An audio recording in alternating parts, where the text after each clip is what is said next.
I'm Kaiser and welcome to Moose Reads. Before I get started, I want to say that the opinions that I give here are my own opinions. They are extremely subjective. If I dislike a book, it is not a reflection on the author, and it is not a reflection on people who do like it. Different people have different tastes, and that's okay. Today, I will be reviewing City of the Dead by S.D. Perry. This is the third book in the Resident Evil series.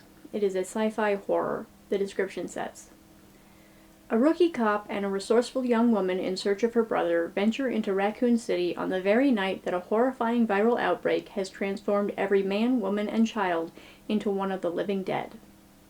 3 stars. This book is back to adapting the games, in this case Resident Evil 2, starring Leon Kennedy and Claire Redfield. Much like with the Umbrella Conspiracy, I think Perry did a pretty good job. Unlike Resident Evil 1, Resident Evil 2 has much larger plots for both characters, which may overlap a bit, both wandering through the police station and its underground for the most part, but not so much that it feels weird that they don't run into each other. Because there's so much more plot to work with, though, Perry leaves out the puzzles almost entirely.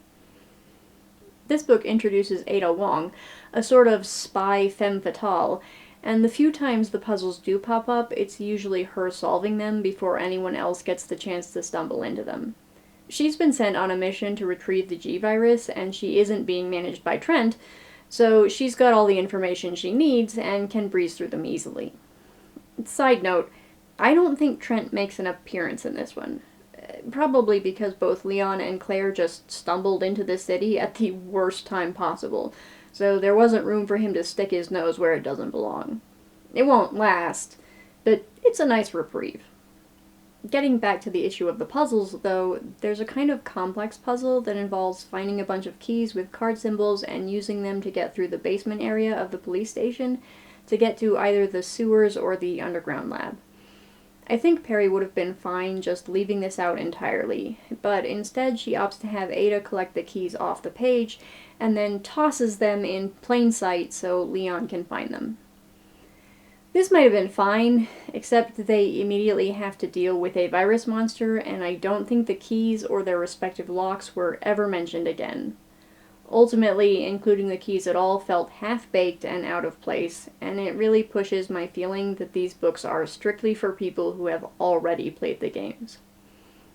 This is also the book where Perry starts doing the other thing that I kind of hate in these books, which is to pair up the protagonists.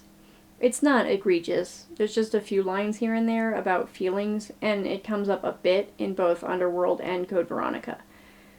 Perry didn't include this aspect in the Umbrella Conspiracy, as far as I remember, but she does pair up Chris and Jill in this same half-assed but wholly annoying way, I think in Nemesis. At any rate, here in the City of the Dead is the first active occurrence, and it bothers me. There are several reasons for this, including the mundane irritation that because there's a man and a woman, there must be romantic feelings, which is nonsense.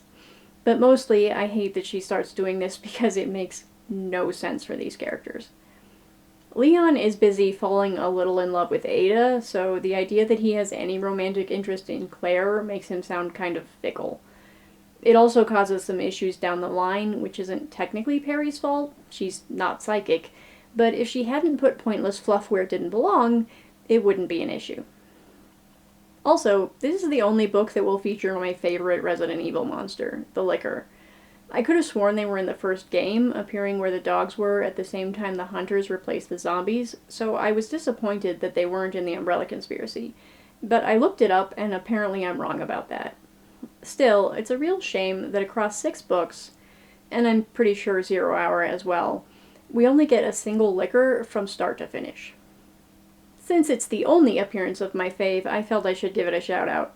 Based on what pops up in the series, I have to assume Perry prefers the Hunters, since the only book they don't appear in is Caliban Cove, but maybe that's actually on the developers. Hard to say. Do you have a favorite Resident Evil monster? Let me know in the comments. At any rate, despite its flaws, I did mostly like this one, and would generally consider it as either the best or second best in the series. That's all I have to say about City of the Dead. If you like this video, I hope you'll watch more in the future. Thanks for watching this one. Bye!